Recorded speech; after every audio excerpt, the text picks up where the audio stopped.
Good morning, ladies and gentlemen. Please welcome your 2012 AAPC President, Dale Emmons.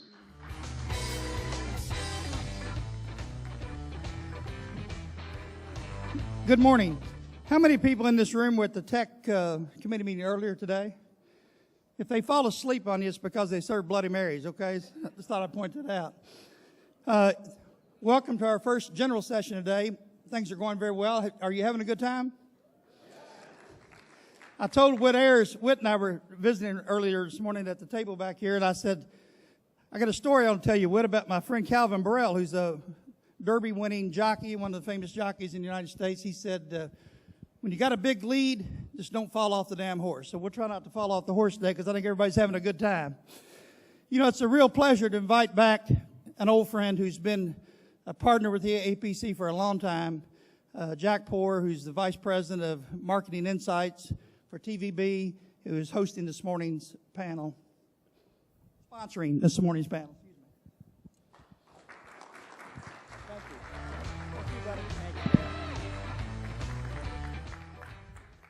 Thank you, Dale, and hi, everybody. And on behalf of America's television station, which TVB represents, I'd like to thank you. Thank you for including us in the Pollies this year, and thank you for continuing to support us in unbelievable fashion with your dollars, your spending, and your trust. So far this year, we've booked $200 million in the campaign, the ballot issues, and total political spending. So we're off to a banner year, and once again, thank you for that.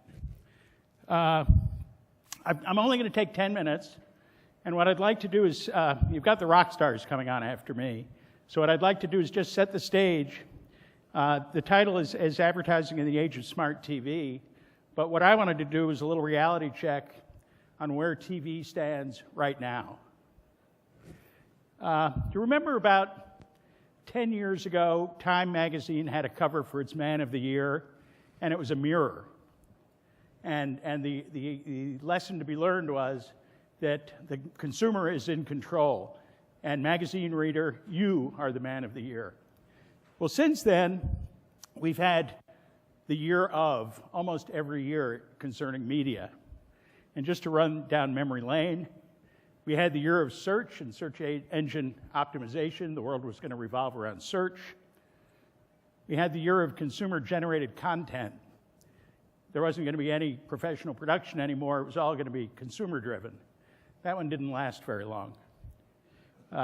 We had the year of online video, where television, cable, and all the other standard video distribution systems were going to go away, and everything was going to be online. We had the year of mobile. We've had lots of years of mobile. That one keeps coming back, and that is upon us again. We had the year of social media, and we're in that one right now, I believe. But every year in the year of, it's always television, good old standard television, that remains the media king. So why is that? It's because television is not only all-pervasive, but it's growing. Television viewing is growing. It used to be that television was dead. The line was television is dead. You've got to replace it. Give us 20% of your budget, and we'll fix that for you. Now the line is television is not as dead as we thought it was. But we can optimize and amplify on it. So give us 20% of your budget for that. But neither is really necessary because 97% of Americans watch television in any given month. Virtually everybody. And it's growing. Over 3,800,000 more viewers in the second quarter of 2011 than in the second quarter of 2009. 288 million Americans are watching television every month. And they're watching more of it. It's not just more viewers. They're actually consuming more. Since 2009 second quarter, and these are the latest data that we got, through the second quarter of 2011, viewing is up 5 hours a month. More viewers, more viewing. here's how it splits out. This is Nielsen data. Again, it's the most recent we've got. Traditional TV is getting, on a weekly basis, 30 hours and 46 minutes. Time-shifted TV, that's recorded TV, 2 hours and 21 minutes a week. Video on the internet, 27 minutes a week. Video on mobile, 7 minutes a week. Total video consumption, 33 minutes a week. Or 34 hours, 41 minutes a week. You can see in terms of percent, live TV is doing about 91% of the viewing. Time-shifted, 7%. Online video, less than 2%, 1.3%. And mobile, 4% of the viewing. It really skews by age. And here, those red circles show the sweet spot for each of the media platforms. So you can see that while traditional TV dominates across all demographics, it's strongest among the 50-plus demo. Time-shifted TV dominated by live TV across the board, but strongest among the 25 to 50-year-olds. Watching on the internet is younger still. It's 18 to 35, and mobile is younger than that. It's 12 to 25. So what you've got is a skew. You can see a generational thing happening, but it's important to remember, I think, that in every case, in every demo, live TV is still by far the biggest contributor. A bit on time shifting, because we're always getting asked about commercial skipping, and it's a fact of life. Right now, 93% of viewing is live. 7% is time shifted. Among the 7% that's time shifted, about half fast forward through the commercials. That's according to Nielsen. That means that on average, you're missing about 3.5%, 3.6% of viewing due to skipping through commercials. That's concerning, but it's not going to wreck your campaign. Bear in mind also, most time shifting is really focused on prime time. Sports and news are hardly ever time shifted because of the sensitivity of the product. And most playback occurs the same day, about 63%, about 40% of that the same hour. So time shifting, in our opinion, is something to keep an eye on, and we do. Something you can't deny. It's out there. But we also think at this point in time, it's very manageable. News grew last year. All three networks, ABC, CBS, NBC, the early grew. Univision and Telemundo held fast. And even the cable guys, with the exception of Fox News, either were up a tick or stayed flat. So news in the television world is alive and well. People just came out with their new analysis a couple of weeks ago, and it was all good news again for news. This is television news. Broadcast TV news was up in viewing early and late versus last year, versus 2010. The Fox stations all showed good growth in early morning, early evening, and their late newses. And there are more news hours produced early, late afternoon, and access than there ever have been before. The newses are starting at 4:30 in the morning now. The old Oprah time periods are more often than not being replaced with news, and more independents and Fox stations running news at 7 p.m. Finally, there's more going on broadcast as far as news and program availability than ever before. More and more stations are streaming their news on their websites and to mobile applications. There's more and more pre-roll and in-banner VOD video options. We've formatted our sites to mobile. Our digital sub-channels now contain networks that are rated and buyable. And finally, the OMVC, that's our over-the-air digital broadcast, live broadcast of our television station Signal, is being rolled out. So we're a growing medium, aside from being a dominant medium. And finally, just to wrap up, smart TV is going to bring us all new opportunities. I don't think there's any question about that. There are opportunities for the socialization of television, and that's good.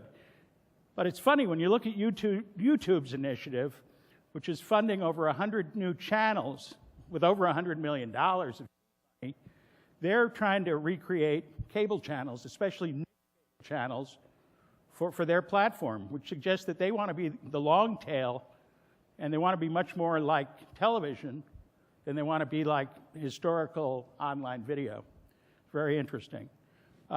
Micro-targeting video at scale is probably coming. We keep waiting for it, but it's a horizon issue. It's not here yet.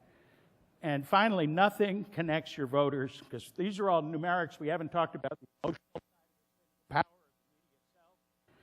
But nothing connects your campaign with your voters like television can.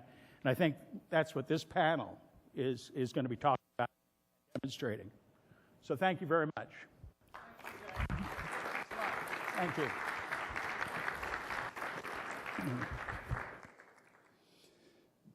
Last summer, when Doc Schweitzer and I came down to Austin to do a little recon on this conference, we recruited 3 local political consultants to help us with this endeavor.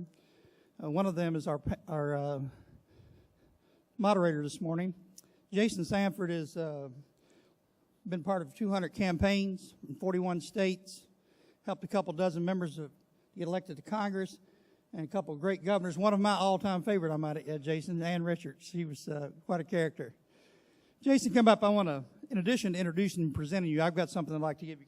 Come up and join me on the stage.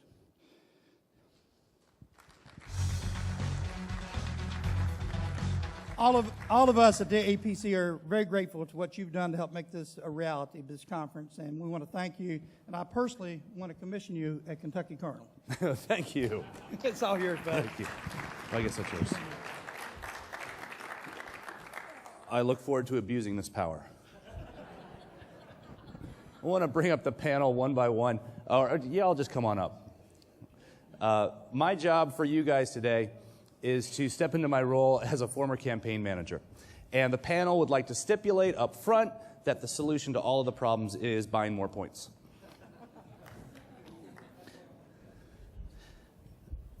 To my immediate left, we have Lorena Chambers from Chambers Lopez Strategies.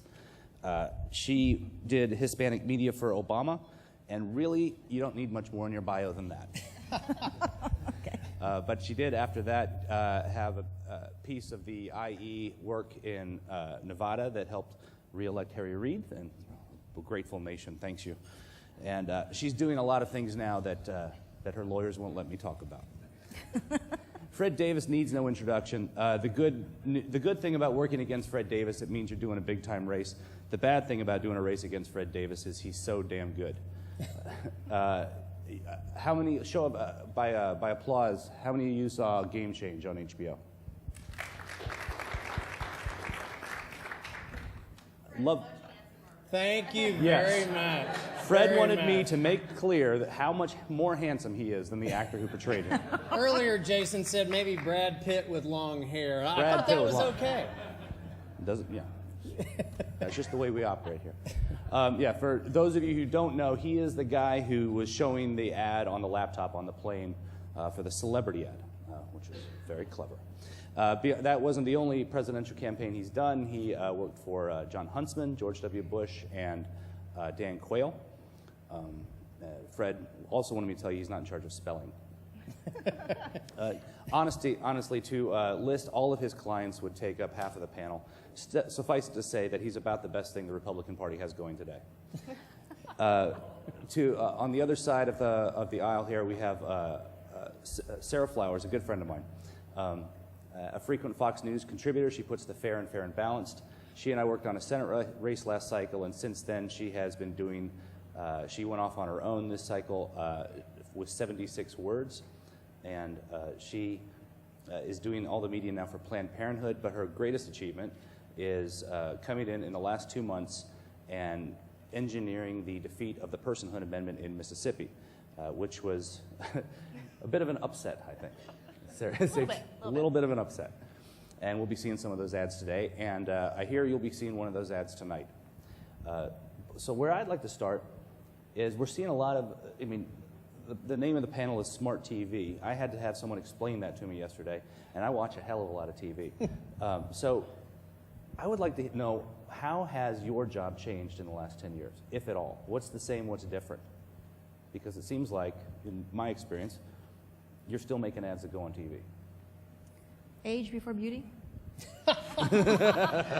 You know, I seem to be the only Republican on this panel. Whit, what's going wrong here? Ganged up on? Yes, indeed. It takes 3 to match you. Oh, that was a good one. Thanks, Jason. My job has not changed very much. As Jack said, there's always the new, shinier toy. Mm-hmm. And the new, shinier toy is always kind of on the horizon, at least so far. It's kind of always on the horizon.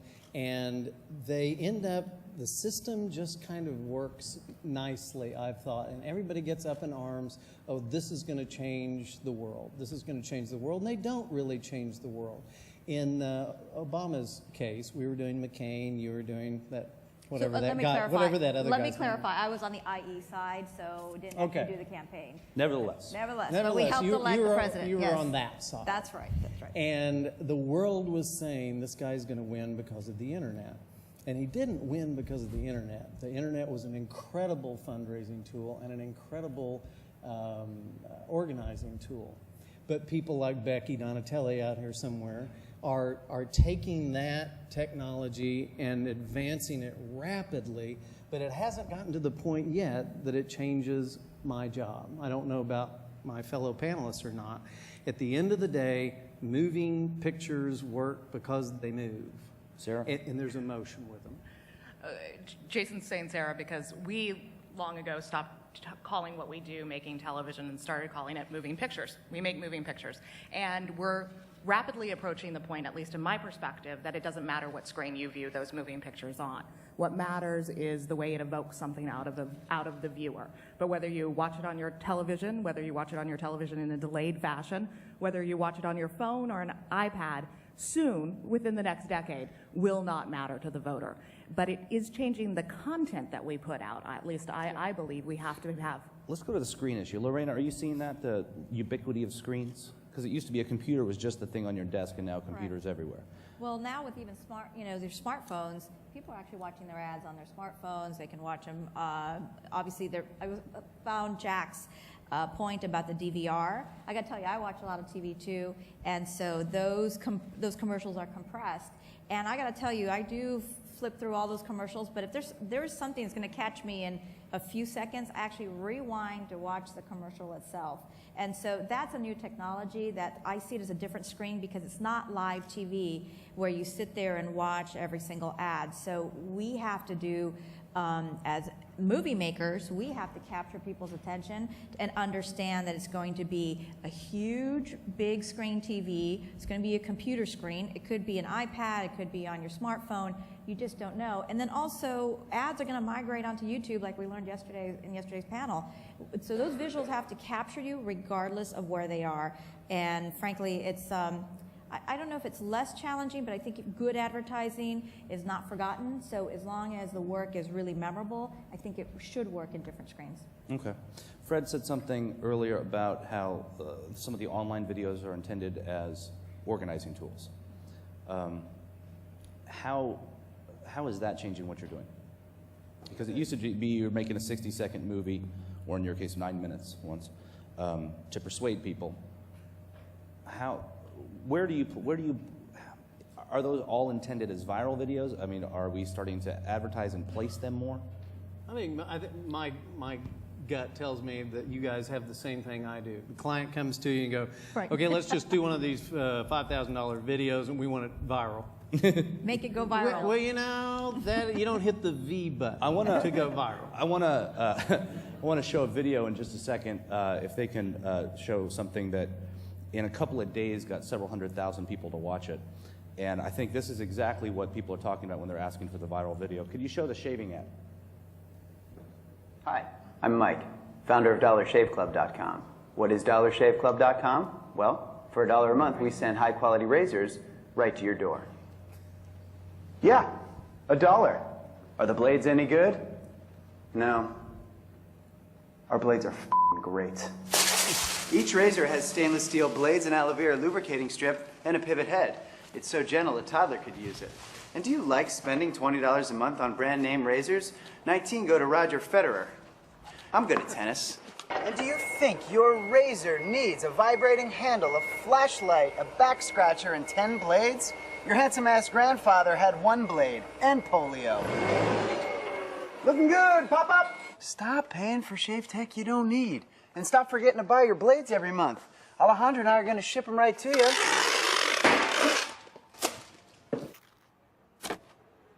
We're not just selling razors, we're also making new jobs. Alejandro, what were you doing last month? Not working. What are you doing now? Working. I'm no Vanderbilt, but this train makes hay. So stop forgetting to buy your blades every month and start deciding where you're going to stack all those dollar bills I'm saving you. We are DollarShaveClub.com, and the party is on. I know karate, I know jiu-jitsu, I drive like a gangster when I'm coming to see you, see you, see you, see you. Now, I think that ad has a better jobs message and is more engaging than half of the ads I see on TV. What is the impediment? And Fred, I wanted to show this before your ads because you make these ads. How come we don't see more people doing this kind of thing? Is there a caution by people? Are we a cautious industry? Do we have cautious clients? What are the impediments to doing this? I don't know. We are not a cautious company. And every now and then, that will put us over a line that we get in a little trouble with that I'm sure everyone would be glad to bring up. But we just... Are you referencing any ad in particular? Yeah, I am, you're but among I can't friends talk about it legally, unfortunately. Okay. But, Whit, I'm biting my lip. We don't start out with what is the message. We start out with how do you get attention, like Lorena said. All these millions of different size screens, all these pieces of input flashing at us every minute of every day. And we just say, how can we grab somebody's attention visually, sound, the way it's lit, and all those kind of things from the first second. Then we work on the message. But if you have the perfect message and nobody sees it, why are you wasting the money? And so many times in our case, we tend to get hired by clients that get it, that okay, I'm going to cross my fingers and pray, and we're going to hire strategic perception and hope they don't go over the line, but at least people are going to see our ads. But still, a lot of times, I have a presentation next week, and I'm dreading giving it because I know it'll be, we will do those ads. But it'll take me several hours to convince them to do them. Then they'll be happy later, but not so happy next week. Gotcha. Did you have an ad along these lines that you wanted to show? Well, we got to pick 2 ads each, and so I picked an old one. I brought and a 6. Good Lord! Once again, gang up on the Republican Day. You poor thing. I picked an old one that was one of my favorites. It only ran once, and I won't go to the windbag story on why, but it was in 1994, and my uncle, Jim Inhofe, was running for the Senate. He'd been a congressman. And he's kind of the one that drugged me. I was in the normal ad biz, and he drugged me into the political ad biz with this campaign. And I always have one ad. You guys don't listen to this. I always have one ad in the can that's a little bit even over the top for me. That if something happens at the last minute, it can change the subject. Ben Quayle's Barack Obama is the worst president in history when he was accused of being a pornographer is a great example. We already had that. And so this was the one for Inhofe that was in the can. We knew we were going to win by the end, but by the time this came to pass, my uncle was so mad at the guy running against him that he ran this without me knowing it. And what's it called? It's called Bug Zapper. All right, let's see the Bug Zapper ad. In 1991, Dave McCurdy told a gathering back east, quote, "In my state, quality entertainment is sitting in the backyard with a 6-pack of beer and a bug zapper." If this is what Dave McCurdy thinks of Oklahoma, let's show Dave what we think of him on November 8th.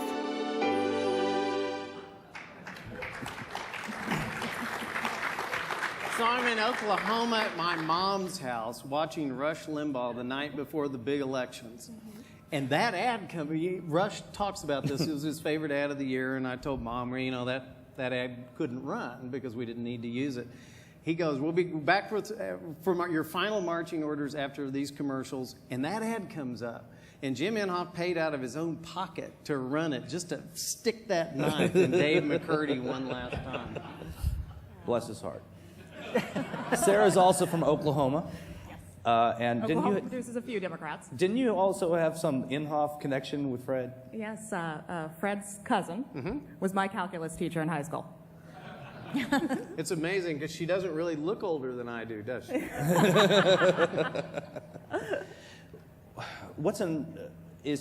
I know you are very good at the emotional content of ads. You're good at making people cry. And you know, I like taking things a bit less seriously than anything else. Does that work for viral videos too? Absolutely. Okay. Working for Planned Parenthood, obviously, we've had a little bit of a year. There have been some things that have come up. We have seen more engagement online. We gained 1 million new supporters during the battle with Komen. Or not a battle, really. The publicity surrounding Komen. Supporters in what way? How do you? Online supporters, so people who came to the website, signed up, gave us their information, made a donation. All of that occurred without any formal television advertising. That was all advertising done strictly online, social media, word of mouth, people sharing their personal stories.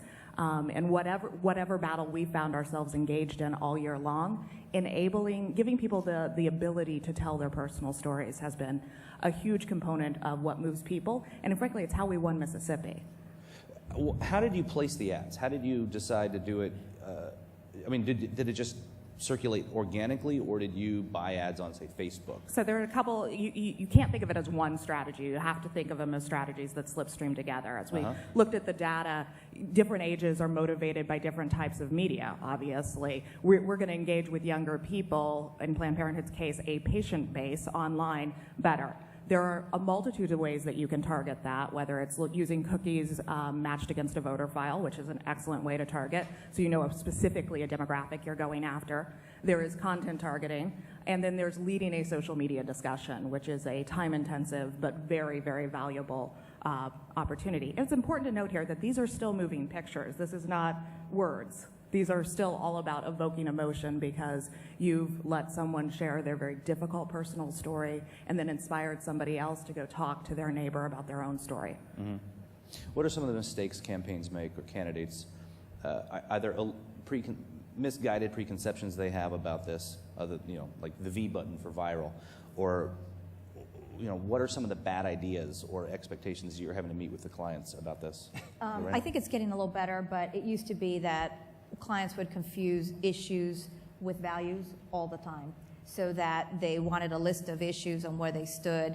And it's important to put your positions out there and maybe contrast with your opposing candidate. But when it's just a list of issues, I kept saying for many years, issues are not values, issues is not a message. And so I agree, obviously, with my co-panelists here, emotion is really the key. So I tend to play on fear because I'm on the IE side a lot, and so really I like to put fear into my ads. Do you have a fearsome ad that you want to show? I do. I would love to show you one right now. Let's see. We can queue up number 4, which is for Patriot Majority PAC. It was called Peligro.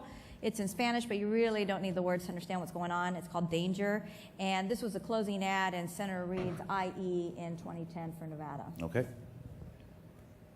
Las ideas de Sharon Angle nos dañan a todos en Nevada. A ella no le interesaba salvar el City Center. Quiere eliminar el Departamento de Educación, abolir el Seguro Social. Y ahora dice que los latinos ponen en peligro la seguridad y los trabajos de los americanos. Si esto es lo que ella piensa ahora, ¿qué es lo que va a hacer si llega al Senado? La verdad es que su manera de pensar es la que nos está poniendo en peligro. Vote contra Sharon Angle. Patriot Majority PAC es responsable por el contenido de este anuncio. So really, we put out her position. We actually put clips of... It's really far too early in the morning to see that ad. But it works, right? It catches your attention. I'm frightened. So, and we did not use an actual Social Security card, so we did not break any federal laws there. But what happened is that we used her clips of these sort of made up, I don't know what she was trying to convey, I'll leave it up to her and her party, but conveying that these were undocumented folks crossing the line. So we actually played on the fear that she actually wanted to eliminate the Department of Education. She wouldn't have voted for That city ad was center. about the Department of Education. Right, you saw that bus burning, right? Oh, yeah. That's right. So, and so we basically quoted her ads, and it really pushed up the vote total. Senator Reid needed the vote total to go up from 13 to 17% from 08, which is a presidential year, to an off-year Vote total election of Hispanic voters. And this helped do the job, and so we actually jumped up those points. And he publicly has thanked Hispanic voters in Nevada for re-electing him. So we think that that's just one example. Although he can't legally thank you, probably. No, well, I'm okay. My lawyers are very, very good. And so, in fact, fear is just one, but we also play on aspiration. We play on these values. And as long as you encapsulate your message in values, it actually stays with you long, long after you've turned off the television, your iPod, your cell phone, whatever it is. All right. We've seen funny, we've seen frightening. Let's go to the Oprah moment cry? here. Yeah, it's time to cry. Let's go, Kristen.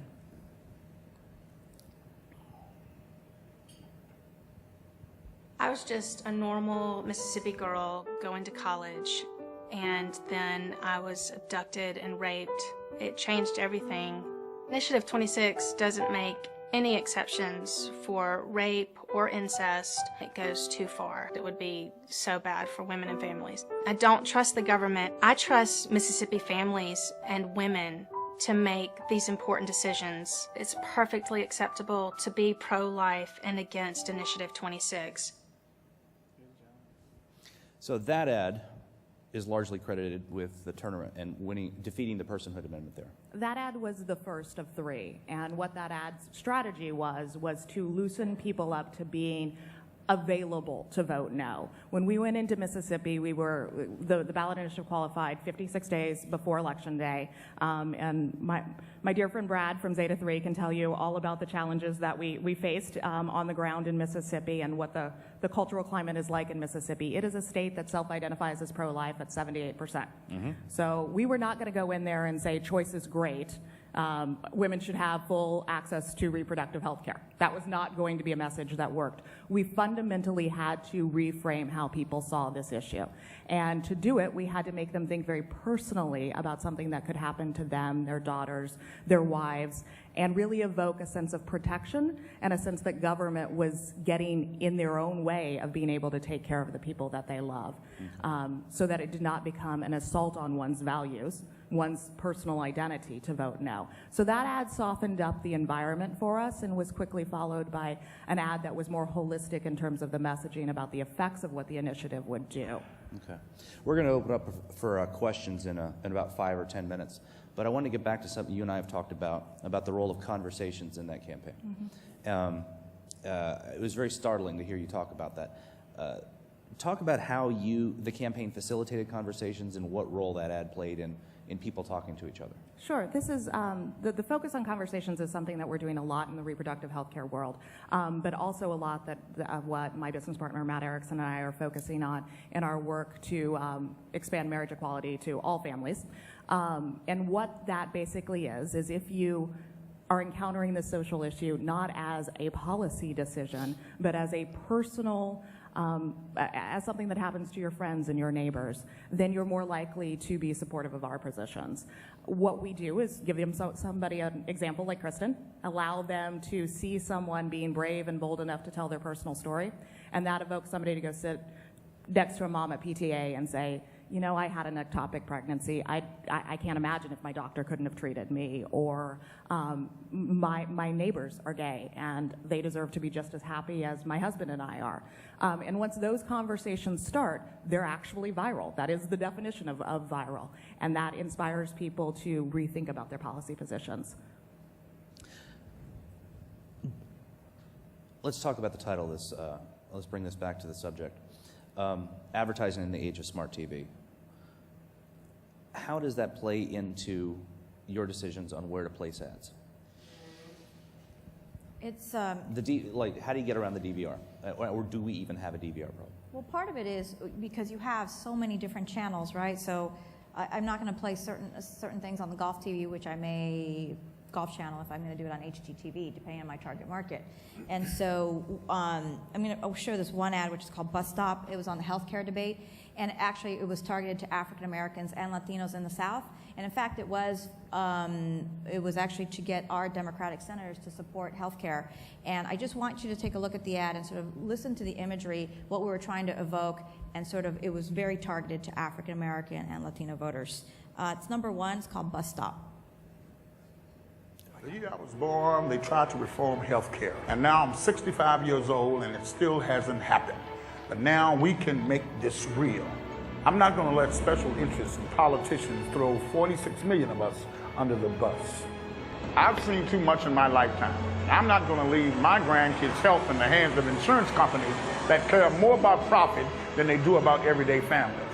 And as for the politicians, tell Senator Hagan there needs to be room for all of us on this bus. So this was very clear, direct messaging, civil rights language that African Americans would understand very clearly. It's sort of the dog whistle out there, and making sure that the new folks in the new electorate are Latinos, and they're also being kept off the bus of this health care passage. So it helped work and push some of our senators over, and that's how we passed health care. When I asked if we had a DVR problem, Sarah, you had a pretty strong reaction.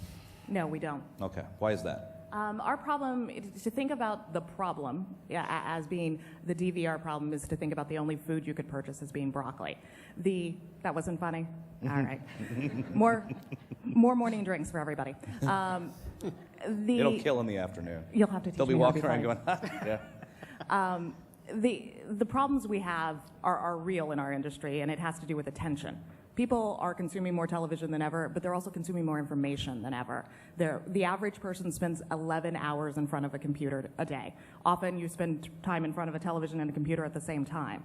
Grabbing people's attention is far more a problem than the small percentage of people who don't watch live television advertising. Fred, do you have anything to add to that one? Before we Number take one, questions? Jack's numbers said there's no DVR problem. By the way, Jack, I would like a copy of your presentation because many clients do not know that those numbers exist. Second, it's back to the original theory that we talked about, and I've seen it in both of these young ladies' ads, is if you give something that's emotional and interesting, people will not, if they see it once, they might talk about it. And this probably is a good time to show my second ad, if that's okay. This was in Michigan, a guy running for governor named Rick Snyder.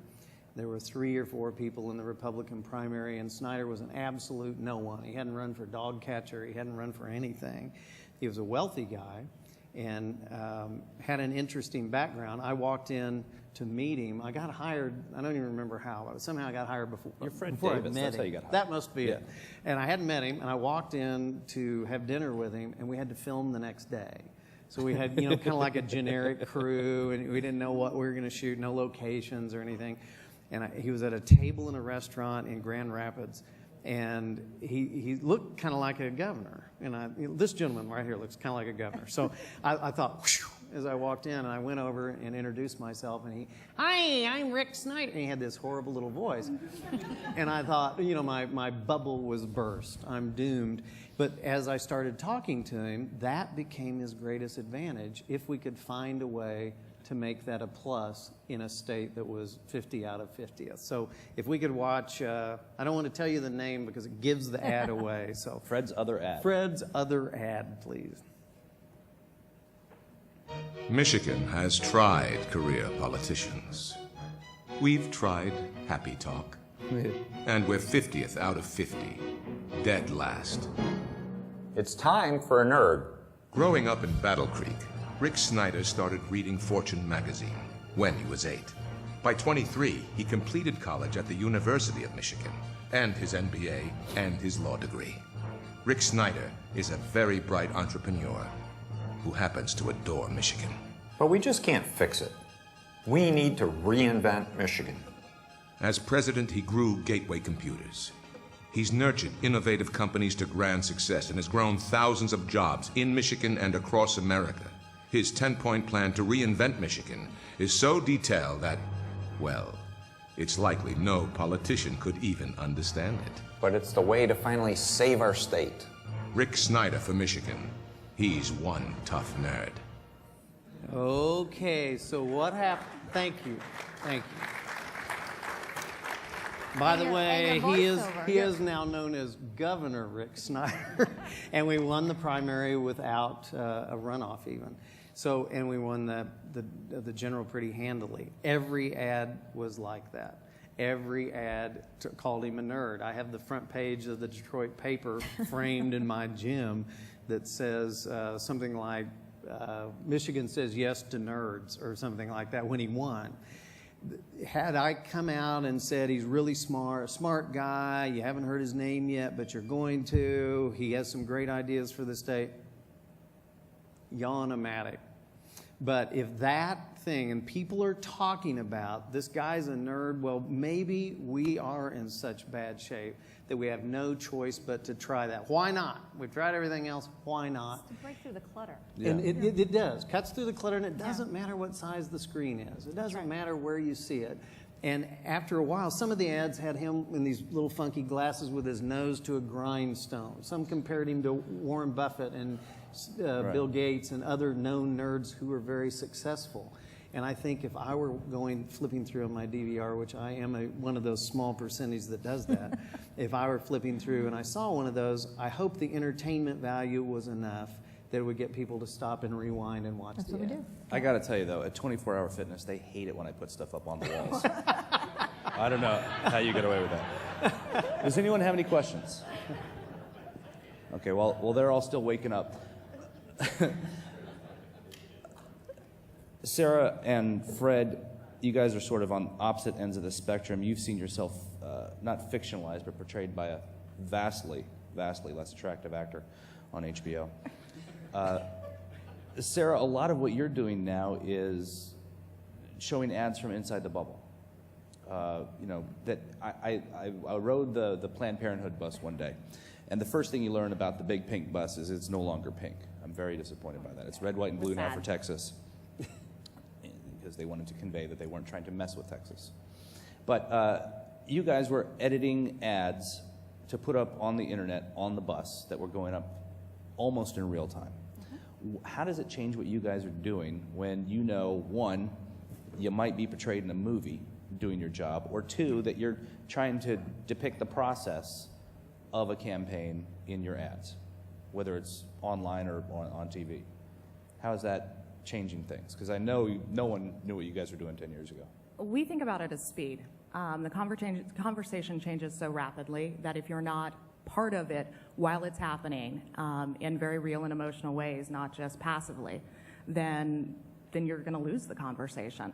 And frankly, more than being part of it, we want to be able to direct it. And that's why Planned Parenthood hit the road during the defunding battle, which was what the big pink bus was. We took a gigantic pink bus to 17 states, something like that, and did real-time conversations with voters, and then created those into videos that could go viral and be on the local news that evening. So we had a big media blitz in each of these towns that we arrived in, and they were all targeted to votes around defunding / the shutdown. So that was a really real-time thing, and it allowed us to be able to control a conversation at a very local level using moving images, which are just more likely to get people's attention. And then here in Texas, we've taken on a challenge with Governor Perry and his desire to refuse federal dollars because Planned Parenthood is one of the recipients that provides low-income women health care. So we changed the conversation. Plus what? Bless his heart. Ah. Something. Yes. Something like that. Fred, how does that affect your job at all, or has it changed anything? When you asked the question, Jason, I was thinking of yesterday in the airport coming here. I was bitching to myself because I was downloading a rough cut of an ad on my iPhone that I needed to approve and send notes on, and it was slow downloading. And then I thought, wait a minute. I should be so grateful that I can do this on my iPhone, that I don't have to go somewhere and hook into a line with a dial-up speed thing on my laptop and go through that. Or even in worst case, in the old days, actually, heaven forbid, sit in the edit room, which I haven't done in years and years and years. I live in Hollywood, and our edit bays are in Tulsa, Oklahoma, so I'm never there. and I was very grateful. So technically, from a behind-the-scenes way, our jobs have become a lot easier, I think, because because of technology. Even living in Hollywood, I can't believe you didn't get cast.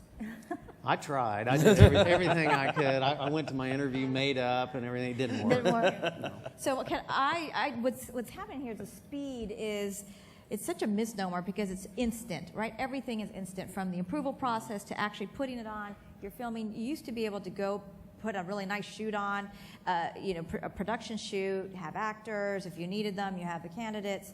And now it's really a lot of it's being done handheld. We love to use film still, for all you techie people out there. Love to use film, but it's just really turning into HD because it's just so quick and easy and ready to go. So it really have to have a lot of technology. So it's not just the screen technology, but it's also what we call the production technology that's really making it very compressed. And you just have to be on target, on message all the time. So HD videos won the war?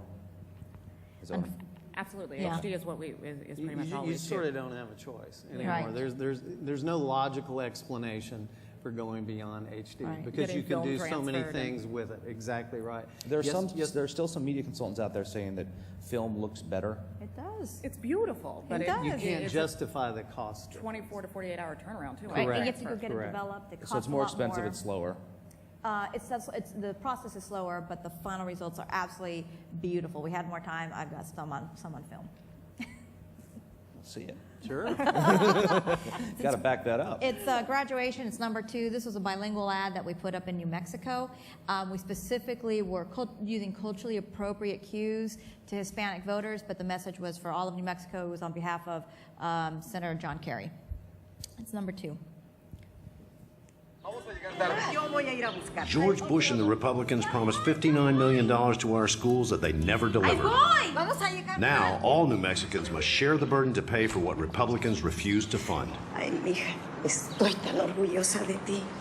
John Kerry and the Democrats will fight to improve our public schools and have a plan to enroll 1.5 million new students in college. Protect our priorities and values. Vote for John Kerry and the Democrats. I'm John Kerry, and I approve this message. Educate me. What's better? What looks better there? The sharpness, the color tones, the variety in the skies. I mean, it's sort of like what we production people look at. It may be completely over the top for a lot of people, but it's the clarity on that screen. There's a sharpness you can get out of the new Canon series of cameras, which are HD and what we were shooting on in the bus, but it's not the same level of texture. There's not the same color depth, and lighting is much more difficult on HD. And you can't adjust all that in the edit studio to. You can't recreate it Post-production's digitally. magical, but it's not that magical. Okay. You had one more ad you wanted to show us. We can show something from the bus tour you were on. That would be the second one. I think we called it Nurses. The only other ad you have. Yes. Okay. I had a patient come in today, and she just found out that this women's health program was going to be canceled. She asked, well, what do I do from now? Where do I go? What can I do? I can't afford birth control at full price anywhere. The impact of defunding the Women's Health Program will prevent women from getting the health care they need. There's just some patients that cannot afford the birth control. There's patients that cannot afford to have a child. These patients are patients that we're not in their shoes. We do not know their life story. We don't know why they don't want to be pregnant right now. And for them to be able not to get their birth control is devastating. To go to a private doctor, you have to pay X amount before you even get your paperwork. They can't do that. Half of our patients couldn't even fathom the idea of that. And so I'm pretty sure they just would go without care. No one should feel like that, ever. And that's why I do what I do every single day. I support the Women's Health Program because I care about women's health care. I support the Women's Health Program because it enables every woman to receive the care that they need to be healthy. These women up here are not happy unless I'm either crying or frightened, apparently. That's how you break through the clutter. Yep. Describe the process of that ad. You're on the bus. You're filming them at stops. Is that? So I met those women one of the morning stops. We quickly grabbed a camera, grabbed Jeff, who you met, and filmed that. Then as we drove to the next location, edited that together and made that piece available not only online, but sent through the magical powers of the satellites and internet, the television stations in the Waco market their interviews so that they could piece together their story for the evening news. So instead of Planned Parenthood, entity you hear about on the news, and Governor Perry in a battle, it's Governor Perry and these lovely ladies who take care of real people every day. Let's talk about the process a little more, though. So people could see it on your website or on Planned Parenthood's website. And We built a specific microsite and you emailed it out to your people, right? We built a specific microsite for this tour. We did a series of targeted online advertising, letting people know about what was happening in Texas. That was localized to Texas. And then we did a national online advertising campaign to support the work being done in Texas and to provide resources for when this funding is inevitably cut. And you uploaded it to the satellites, the TV stations in Waco could. It was the ad, not the interviews. We sent them that piece so that we have selected the bites that they are able to show on television. Did they show it? Yes. Okay. How else did you place any online ad buys or? We had insertion ads, so banner ads, not pre-roll like you would see on Hulu. What we did was buy local news as well as Facebook advertising. Okay. You know, increasingly, these packages, or their TV packages and online packages, are actually coming together. So, as you know, we do media planning and buying as well, and we're actually looking at my mom would say, the whole enchilada. We're looking at the whole thing, and depending on what the resources are, what the budgets are, you try to do the best targeting that you can, and it's really coming together. But again, TV is sort of the focus of it, and then there are these extra portions in it. And a lot of times, if there's just no budget, no paid media, then it goes into other resources. It could be just radio, could be just online, but really, we really start with the visuals and the TV. And TV, the bulk of your buy still needs to be television. Yeah. That has to be 80% plus of your buy. Yeah. Okay. Anyone who had illusions of talking to Fred after this panel should be sorely disappointed. He has to run right out of here to a plane. I see we have a question over there. Yes. Technology also allows people to create ads on their own, and often you see great stuff like the Big Schlep by Sarah Silverman, or funky stuff that candidates may or may not have any control over. Do you want to talk about that a little bit? When you know your super fans either go viral or your super haters go viral. You can't really control what they do, right? So you're just hoping, you're hoping that your ads break through the clutter. So Will.i.am goes off and does an entire thing on behalf of the president, pulls entire great video. He's got access to some of the best Hollywood producers and directors. You're like, wow, you know, I did not feel, you know, bad to not be on that team, because you have to compete with Will.i.am. And so you're hoping that it's going to actually come out well. But it's sort of part of the, I don't want to call it noise, but it's part of the entire picture. So one has to be aware of what's out there. And I'll give you a perfect example. We did the radio with this danger ad against Sharon Angle, but this is when she was actually delivering. She had done those off-the-cuff remarks about, all you Latinos, you kind of look a little Asian to me, so that remark. So we actually then wrote the script literally in response to that and had a radio ad out within literally 12 hours. So a lot of it is you have to be much more aware against, again, the technology is helpful, but you have to be really on your toes and you have to respond right away. So that's the way I deal, because I can't control what everyone else does, but I can certainly see what they're doing and then respond to it. Do clients think that you can control these friends? And because I know Senator Ralph Yarbrough was under the illusion that every night the newspaper editors would get together and decide what the news would be on the front page and coordinate together. And, they do, don't they? Oh, absolutely. It's part of the vast left-wing conspiracy, because we're that organized. We have a question here. Oh, sorry. The question was, could you please describe the creative process that brought you to the nerd concept? Sure, absolutely. I'm talking to a guy who's really smart, and he's really nice. He has he's not a comfortable guy. I knew he was going to be a horrible speaker, and he's getting better every day, but he never, you know, Rick Snyder will never be the greatest speaker of any governor in America. And so at the table that night were a couple of the political operatives and Rick Snyder, and his wife was across the table. And I carried a little notebook with me, and when I sat down, within a minute I'd written the word nerd in my notebook. And by the end of 2 or 3 hours later, I had nothing else written in my notebook. And I still have the notebook, by the way. And when the dinner was over, he kind of said, "Well, Mr. Hollywood, do you have any ideas on how this crazy guy gets elected governor?" And I said, "Well, I do." And I physically turned in my chair away from his wife so I wouldn't have to be flogged and beaten. And I said, I think you got to throw the long ball. Nobody knows you. You have some money, but he wasn't going to put Rick Scott money into this race. That was clear. I think he put $4 million in. He had no fundraising apparatus, Richard. He had none of these things that you normally have to win. I said, but Michigan was, at that time, the worst state in the country in almost every category. When you beat Mississippi, you're in bad shape. And so we were able to utilize that. And I, without looking at his wife, I said, "Could you please listen to me for just a second?" And I think I didn't say one tough nerd at first. I think the thing I said was, Michigan has tried everything else. Maybe it's time for a nerd. And his wife, I heard the beginnings, how you hear that when somebody's about to talk? And I heard that and I cringed. And she said, "Oh, honey, that's you." And I turned back in my chair and everything was fine. That's how that came to I would pass. love to do a panel sometimes on candidates' wives, but we've got one more question. Oh my gosh, that's a great idea for next year. Or spouses. Okay. Fred, I've been obsessed with this ad since 2010 because as a former advanced person, I get obsessed with lighting.